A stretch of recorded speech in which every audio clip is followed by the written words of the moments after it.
Podcast Evolved, your home for Halo. Welcome, Spartans, to another Halo Book Club episode, part of Podcast Evolved, your home for Halo. I'm your host today, David, and with me is Aaron. Hi, guys. That's right, guys, it's a Halo sandwich, and we are definitely the meat in this sandwich because this comic is short as feck. What was our previous record, Aaron? I think it was the Soma the Painter? Soma the Painter is still our record. That was, I think you guys made 28 minutes out of that. Oh, we're going to smash that today. We're going to have a 45-minute book club on this episode, so be prepared. Be prepared, guys.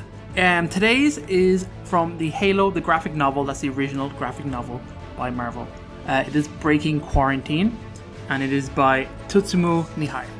And I'm going to do some social stuff before we kick into the club, right? So, if you're new to the show, welcome. Podcast Evolved is a host to a variety of different types of shows that we have. We have the Halo Book Club, which is obviously this show, where we talk about our novels, short stories, the comics, the extended lore.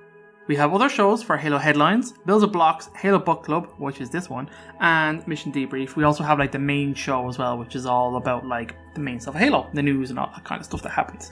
Our partnership with HCS Pro Talk is with Josh and Will. Those guys discuss all the kind of stuff about the Halo competitive scene, so we don't have to. They're pretty damn cool, so go check those guys out. That's HCS Pro Talk.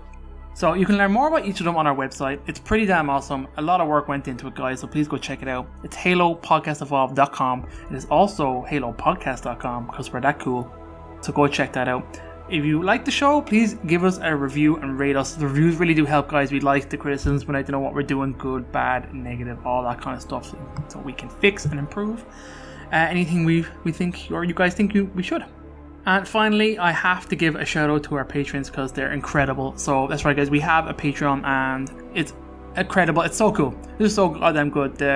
You people are to us. So thank you very much. The patrons get all sorts of stuff. If you're interested, go check it out. Patreon.com/HaloPodcastEvolved. Things like, early episodes, we get unique swag. We have access to our own soundtrack, which you get. There's 18 songs in there. They're all themed around Halo. They're awesome. There's artwork, all sorts of different things over there for you. So please go check that out should you be interested. Now, the book club. I might go through some of the details there, Aaron, and then we will have a quick discussion on what we just read. The book club is Halo, the graphic novel, like I said, Breaking Quarantine. The author is Tsutomu Nihei.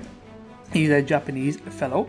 The publisher, this was obviously Marvel Comics originally, but there is a new edition coming out very soon. Perhaps when you're listening to this, it might be out by Dark Horse, so they're republishing it, which is kind of cool because it was getting kind of hard to get if you've never seen it, and it has some really unique comics in there, like the art style like nothing else you've seen from the Halo kind of universe. It's pretty cool.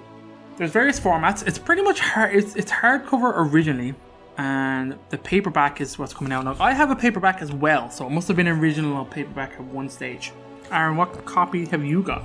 I have no copy of this because this is the one I am missing. Yeah, you can't get it digitally, right? No, I have the other Marvel collection that has like bloodlines and stuff in it. I have that one in a hardback cover, but I never had the graphic novel. So I've been looking through these in PDF form. But as soon as this one comes out, I will be picking it up. By the way, if you're listening to this the day it comes out, the next version will be next month on the 28th of September. So you've got a month. You can go ahead and order it from your comic book stores, Amazon, general book retailers, all the usual places. Dark Horse do a lot of their stuff digitally, so I wonder will they put it up digitally as well. They have an app that's decent enough where I keep all my Halo comics, so I would imagine. I have all the Escalation comics there because I picked them up an issue at a time. Probably. It would make sense to do it digitally. The release date was originally the 19th of July 2006, so that's a while ago. Its new date, like Aaron said, 28th September. Its length is 14 pages, which is damn short, but also there's not a single word of dialogue, so you pretty much fly through this. So like there's a little bit of text before and after the comic by the comic book organizers and a piece by the creator itself. There's a little bit of spiel about the people. and the comic itself. The location that it takes place is Installation 04, so I haven't actually told you guys what it's about, so if you haven't read it yet, it's essentially how Sergeant Johnson gets out of the room where they first encounter the Flood. You see him on the Jenkins recording in Halo CE, so it's how he escapes from that room to make it back to the surface. It's a pretty short, it's a cool idea for a comic, because obviously Johnson became a much bigger character following on from Halo CE than he was in the actual game itself. So there's a few little inconsistencies based on, okay, we had Johnson's own comments on it that he made in Halo First Strike, which Aaron is going to talk to us about in a little while, and also just kind of generally from where the room setups and kind of where the mission was and stuff like that. There's a few little things that are different, but who cares? It's a comic. Let's do it. So it's pretty much just Sergeant Johnson. That's pretty much it. Aaron has very funnily said that it also stars Wallace A. Jenkins. That's pretty mean, Aaron. That's a pretty mean list of character there. He has a face in one panel, so he is. Look, you see him at the start before his helmet gets knocked off, and then you see his face. Then he becomes a horrible creature. So he's technically there. You don't get to see Captain Keyes. It's probably good that you go and see Keyes, but I do like that it does begin with like how Jenkins gets created, essentially, where he is half infected, and at the moment of infection, Johnson shoots the infection form off him, but he's very much screwed, and you see that in the panel. It's pretty cool. Like, the art style of this comic is pretty unique. I really like it. It's dark. It's just Johnson. We were discussing just before the show. There's no words in it, but there are characters around some of the kind of more action-packed panels. So between ourselves, we've decided that these are Japanese kanji for sounds, probably, most likely. Where his assault rifle is firing, you see like the kind of dashes on the lines of these characters when things are splattering. It's pretty dope. I mean, some of the different things that it has in there are amazing. So, Aaron, is there anything you want to call out specifically? Because I'll just keep talking otherwise. You're alright. The first thing I was going to call out was actually from the intro notes. So that you get a little bit of text at the start, and it specifically says that I'm not sure who actually wrote this because there's no name for who it is at 343. But it says that one of our jobs when we set out to do this book was to carve in stone certain events from the extended universe that deviated from our original vision of the story. So this is very much confirming that if you've played Halo Combat Evolved and seen the legendary ending, that's not canon. Johnson didn't blow up. He also didn't die with the Flood, even though that's very much the original plan, was he died in that room.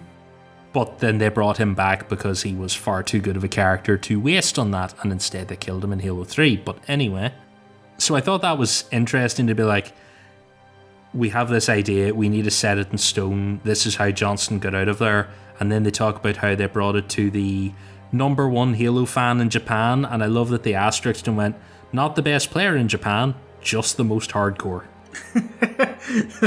I think I know who this is. The person who wrote the foreword of the book is Lorraine McLeese from Bungie Studios. So I imagine she might have written the little interstitials before each comic. So it seems like that was very much their job. So, like you said, we assume that it's kanji and its sound effects. If you know that it is or it isn't, if you're able to read it, please let us know at podcastevolved@gmail.com. Looking through this here, the art's really nice. Like the first panel of the Flood with the fully infected Flood form is so fucking cool. It looks so like gross. I love it. Yeah, the head is like twisted back and down, and it's just got these things coming out of it, and then it takes a swipe at Johnson and fires him across the room. I liked how there's a lot less green in it. They're more flesh. Do you know what I mean? You could see what they're more kind of like human flesh coloured. I like that. A lot of whites and reds and beiges. I see the one scene that they talk about that doesn't match up to the location that they're in, which is when the Flood form hits Johnson, he's suddenly back out in the room with the like 2-level platforms, you know, where you can shoot the glass and fall down through the hole in the floor.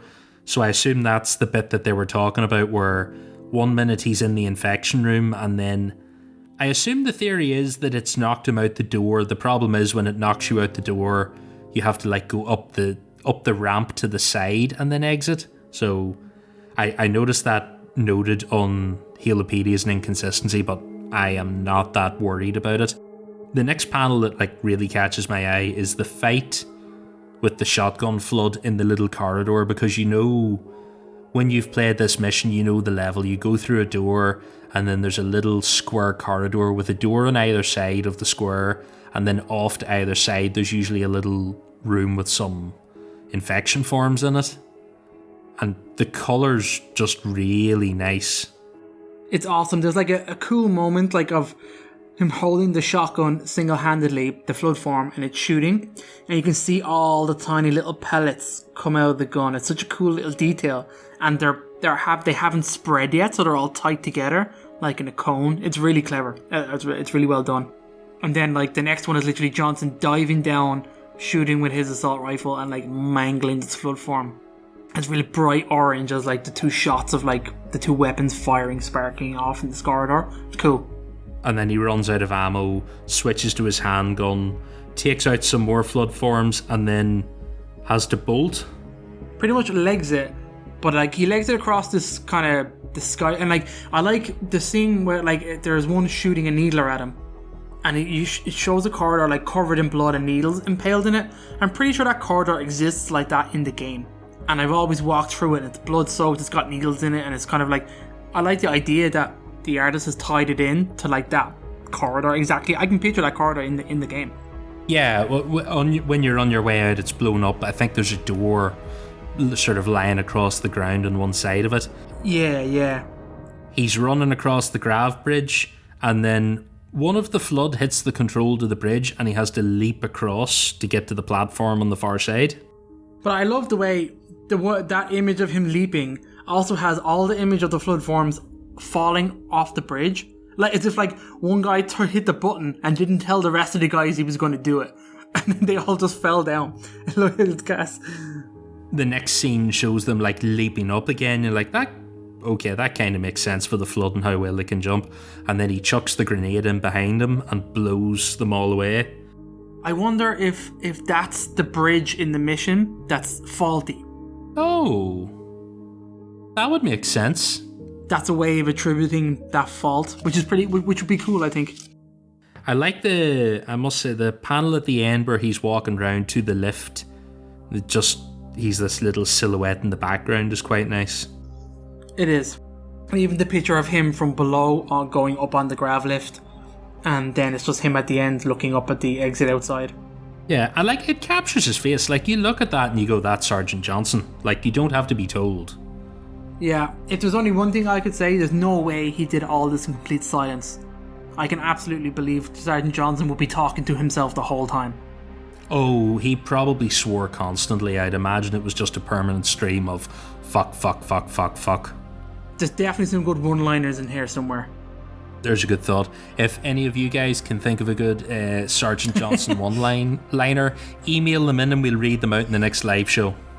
Yeah, I have to say, fair play to this guy. I mean, I like what he did. I like his art style. I would definitely read more comics from him like this. It's pretty cool, his kind of comments and stuff like that of things that obviously he seems to be a manga artist anyway. But he seems to have gone on very well. So I don't know, it's cool. It's very, very nice. It's just a nice, short, simple, straightforward story. It's straight to the point. Yeah.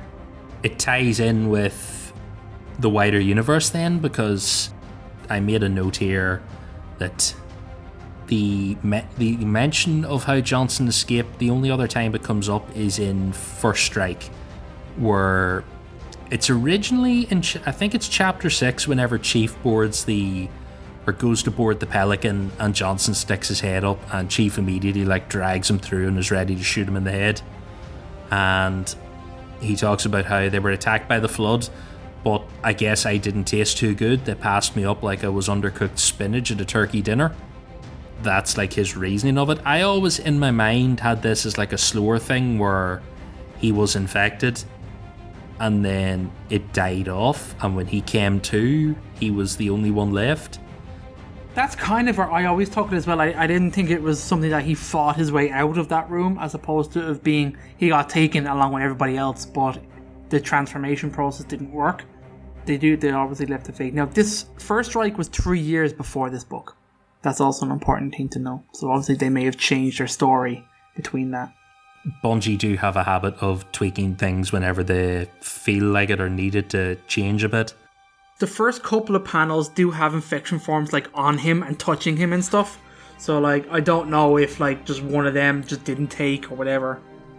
Yeah, and that's the trivia notes. Assuming this is happening pretty quickly, the trivia notes that this is the first time we see the fast flood transformation, because you get it then in Halo 3. Yeah, they didn't do it in Halo 2. No, so this would be like the first scene of it where Jenkins transforms pretty quickly and it's not a slow process. Either way, it's pretty cool. I can live without the idea that this is maybe, too fast of a transformation or too slow or whatever, that I'm not going to live and die on the timelines of flood infection. Yeah. And the comic needs some action. Yeah. And it fits with what we know about Johnson, that he is a badass and he will get himself out of a situation like that. True. Overall, I'm pretty positive about this. Same. For a comic with no dialogue, it told the story it needed to tell really well, and I quite enjoyed it. Even looking back on it again, I did it about 2 or 3 times today. I like it.